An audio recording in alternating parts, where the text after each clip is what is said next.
First, you will need to remove the rear bumper and mufflers on your 991 Gen 1. For additional assistance with those projects, please see our article and video on rear bumper and muffler removal by following the link provided at the end of this video. With the bumper and the mufflers off, you will have access to the cylinder heads. There are 2 heat shields between the heads and the mufflers that you need to remove. The heat shields are held in place by 4 E10 torque screws indicated by the red arrows.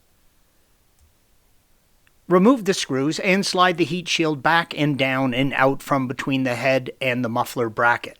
It will be a tight fit, but there is no need to bend the shield. With the heat shields out of the way, you can easily access the 3 coils on each cylinder bank indicated by the red arrows.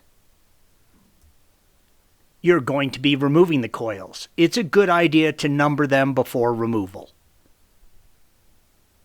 Press in on the electrical connection tab, red arrow, and separate the connection.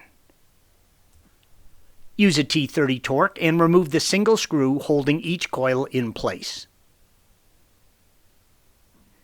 Slightly twist the coil as you pull them back and out.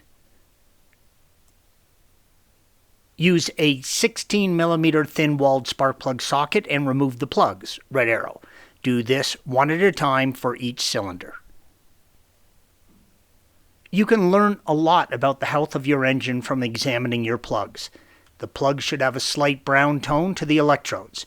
Wet plugs, oily plugs, or black soot plugs are all signs of an unhealthy engine. Use care when installing the plugs. You should be working on a cold engine and always thread the plugs in by hand first to avoid cross-threading. If you drop a plug, always replace it. They are ceramic and can be damaged easily. Your plugs will come pre-gapped and you do not need to adjust them. Some people put copper anti-seize on the side of the plugs, but there is no need to. The plugs use the cylinder head to the side of the plug as a ground, and it is better if it is metal to metal. Installation is the reverse of removal. When reinstalling, torque the plugs to 30 Newton meters or 22 foot-pounds. If you are refitting old plugs, torque them to 25 Newton meters or 19 foot-pounds. Both the coil screws and heat shield screws are torqued to 10 Newton meters or 7.5 foot-pounds. Thanks for watching. Be sure to subscribe to our channel and check out another video in this series.